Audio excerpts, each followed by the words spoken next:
Bismillahirrahmanirrahim. Assalamualaikum warahmatullahi wabarakatuh. Alhamdulillahirabbil alamin. Wabihi nasta'in wala umuri dunya waddin. Shalatu wassalamu ala asrofil anbiya wal mursalin wa ala alihi wa sahbihi majma'in, amma ba'du. Ini pakai laptop. Qala Allah ta'ala fil Qur'anil Karim wa huwa asdaqul qailin. A'udzu billahi minasyaitonir rajim. Bismillahirrahmanirrahim. Ya ayyuhalladzina amanu dzkurullaha dzikran katsiran al-ayat. Puja dan puji syukur kehadirat Allah Subhanahu wa taala atas kuasanya. Saya Muhammad Alwi dari manajemen dakwah akan menjelaskan tentang penjelasan tentang tasrif. Dalam hal ini video UTS bahasa Arab. Insyaallah saya Muhammad Alwi akan menjelaskan apa itu tentang tasrif. Bismillahirrahmanirrahim. Secara umum pengertian tasrif, pengertian dari tasrif atau tasrif dikenal sebagai perubahan apa? Perubahan bentuk kata dalam bahasa Arab. Jadi tasrif itu secara umum diartikan sebagai perubahan bentuk kata dalam bahasa Arab. Sementara tasrif secara istilah, pengertian dari istilahnya apa? Pengertian dari istilah diartikan sebagai perubahan kata yang terjadi karena pengalihan waktu kejadian. Seperti itu. Saya ulangi lagi. Pengertian tasrif secara umum ialah apa? Yakni dikenal sebagai perubahan bentuk kata dalam bahasa Arab. Istilah dari secara pengertian secara istilahnya diartikan sebagai perubahan kata yang terjadi karena pengalihan waktu kejadian. Apa sih tasrif itu? Apa contohnya? Saya akan jelaskan. Sedangkan secara istilah pengertian kata tasrif adalah mengubah suatu kata dari bentuk asalnya kepada bentuk lainnya.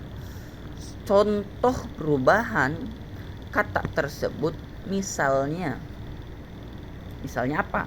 Misalnya suatu kata yang asalnya mempunyai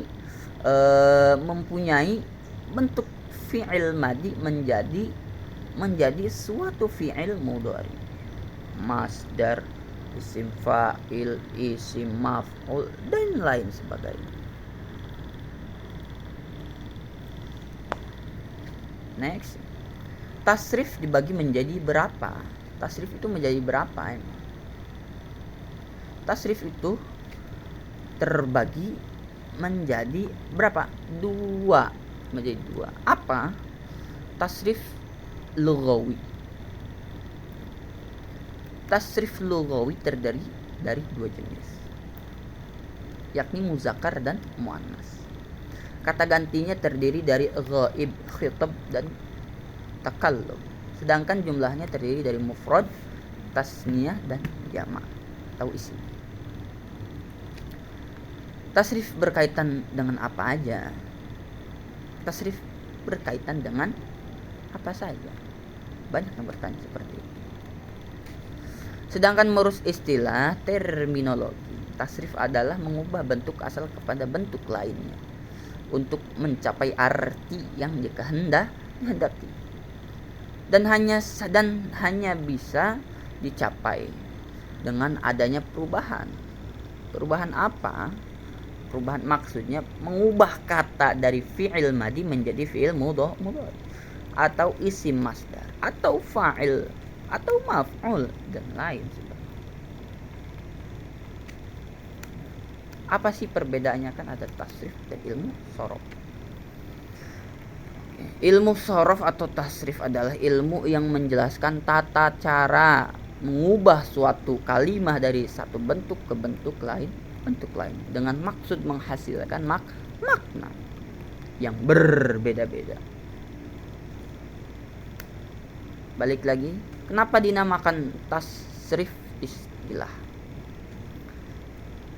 Kenapa dinamakan tasrif istilah? Dinamakan tasrif istilah karena perubahan ini dari bentuk satu ke bentuk lainnya sehingga terjadi perubahan istilah atau maknanya. Berapa jumlah bab dalam tasrif? Dalam tasrif itu ada beberapa bab. Ada berapa semuanya? Ada 14. Tasrif lughawi fi'il madi yang jumlahnya sejumlah dengan jumlah isim domir yang 14. Apa manfaat mempelajari ilmu tasrif? Manfaat ilmu tasrif itu apa? Untuk mengetahui bentuk dasar suatu kata dengan perubahan-perubahan dengan segala perubahan-perubahannya. Misalnya nih, dari bentuk fi'il madi menjadi fi'il mudhari, masdar isim makan, zaman dan akan. Untuk mengetahui perubahan-perubahan dari perubahan bentuk dasar kata. Apa perbedaan antara tasrif lughawi dan tasrif istilah? Ini sudah saya jelaskan di awal. Adalah perubahan kata dari suatu bentuk ke bentuk lain dengan pelaku yang berbeda-beda. Adapun tasrif istilah adalah perubahan dari kata-kata suatu bentuk ke bentuk lainnya dengan makna yang berbeda-beda. Apalagi masih banyak pengertian tasrif. Seperti itu, banyak sekali contoh-contoh. Pada kesempatan ini kita akan membahas mengenai pengertian, jenis dan pembagian dari tasrif. Pada saat mempelajari bahasa Arab pastinya kita sering mendengar istilah tasrif seperti itu. Nih, Muhammad Ali, saya Ali akan ngasih tahu tentang tasrif, pengertian tasrif. Mengubah suatu kata dari bentuk asalnya kepada bentuk lainnya. Contoh perubahan tadi sudah disebutkan. Contoh perubahan kata tersebut misalnya suatu kata yang asalnya mempunyai bentuk fi'il madhi menjadi fi'il mudhari dan lain sebagainya. Di dalam ilmu shorof, perubahan suatu bentuk kata kepada bentuk kata yang lainnya ditinjau dari makna. Dalam ilmu shorof dinamakan sigot. Apa itu? Misalnya pada kata kataba, apabila kita